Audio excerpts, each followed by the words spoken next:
उत्तर प्रदेश के मेरे जितने भी विकलांग विधवा नए पुराने ऐसे पेंशनर जिनका अभी तक पेंशन पेमेंट नहीं आया, तो ये वीडियो आपके लिए है। क्या है पूरी बात, पूरी जानकारी इस वीडियो में देखेंगे और साथ ही साथ आपको बताऊंगा वो क्या वजह है जो नए पेंशनर जो गलतियां कर देते हैं जिसकी वजह से पेंशन पेमेंट उनका नहीं आ पाता है।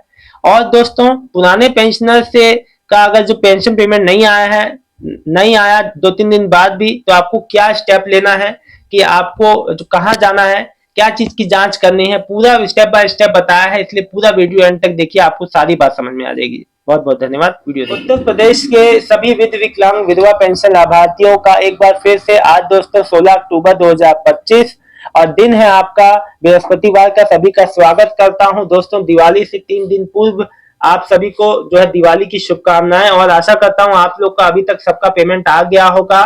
दोस्तों कल तो नहीं, परसों की डेट में कल भी आया होगा कुछ लोग का। मेरे जितने भी वृद्ध पेंशन यानी जो भी बुजुर्ग पेंशन लाभार्थी हैं उनका पेंशन पेमेंट आया है।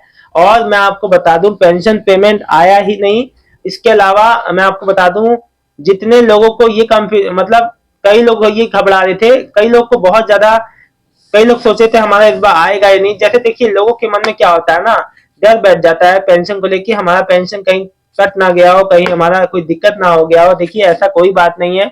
मैंने आपसे शुरुआत में ही कहा है कि देखिए पेंशन 15 जो तारीख से लगना शुरू होता है तो भी अगले महीने की 15 तारीख तक चला जाता है। वैसा ही हुआ, एक महीने पेंशन बढ़ता ही रहता है।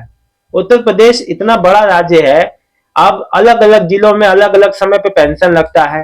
पेंशन लगता है पीएफएमएस में, उससे एक हफ्ता और ज्यादा लगता है आपके बैंक खाते में आने में। पीएफएमएस पोर्टल काम नहीं कर रहा, लोग अपना स्टेटस नहीं देख पा रहे। अब स्टेटस नहीं देख पा रहे हैं, उस केस में क्या होता है दोस्तों कि आपके मन में कंफ्यूजन बैठता है कि भाई स्टेटस तो हो नहीं रहा, अब हमारी पेंशन आई है कि नहीं आई समझ ही नहीं आ रहा। लोगों के मन में इन बातों का कंफ्यूजन बैठता है, यही कारण है कि आप लोग को दिक्कत होती है। दोस्तों मैं बता दूं फिलहाल लोग कह रहे हैं पीएफएमएस के अलावा कोई अन्य विकल्प मैंने आपको बता दिया। नो योर पेमेंट से आप अपना बैंक के पेमेंट स्टेटस देख सकते हैं कि आपका डीबीटी का पेमेंट आया कि नहीं। दूसरी बात मैं आपको एक मुख्य बात एक आपको बताने जा रहा हूं दोस्तों। देखिए होता क्या है ना, नए पेंशनर जो अभी भी अपनी पहली किस्त का इंतजार कर रहे हैं, जो मेरी विधवा माताएं बहनें हैं उनका पेंशन है या आपका किसी का भी पेंशन है, तो मैं आपको एक बात बताना चाहूंगा कि आप अपने बैंक में भी एक बार डीबीटी स्टेटस को चेक कर ले। आपको बैंक नहीं जाना, कुछ नहीं करना। आप अपना मोबाइल उठाइए, प्ले स्टोर पे जाइए, माय आधार ऐप को या माय आधार ऐप को डाउनलोड कर लीजिए। आधार नंबर डाल के ओटीपी आएगा, उससे लॉगिन कर लीजिए। आपका आधार अंदर जहां शो हो रहा होगा एम पिन आपको बना, उसमें जो पिन बनाना पड़ता है, पिन बना के उसमें जब एंट्री करेंगे आप तो उसमें क्या होगा, नीचे एक ऑप्शन आएगा जो है बैंक सीडिंग स्टेटस का। जब उस पर क्लिक करोगे आप तो आपको दिखेगा कि भाई आधार नंबर दिखेगा, कैप्चा डालोगे तो ओटीपी आएगा, आपको दिख जाएगा कि आपका बैंक आधार जो है कौन से बैंक में जुड़ा है, डीबीटी ऑन है कि नहीं, सब कुछ पता चल जाएगा। आप घर बैठे अपने स्टेटस जान सकते हो। अगर आपका डीबीटी चालू ही नहीं है तो बहुत आपको दिक्कत है, क्योंकि पेंशन आके भी लौट जाएगी।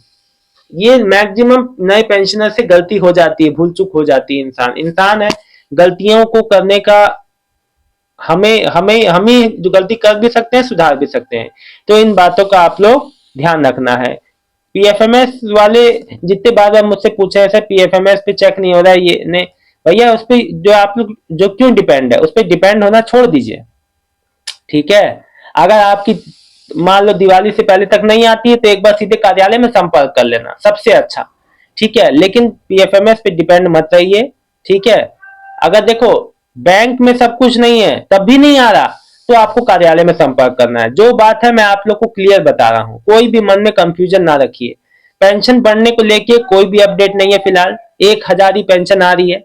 आप लोग अपने जो है उत्तर प्रदेश में कितनी पेंशन बढ़ते हुए देखना चाहते हैं, कमेंट सेक्शन में अपना राय जरूर रखिएगा।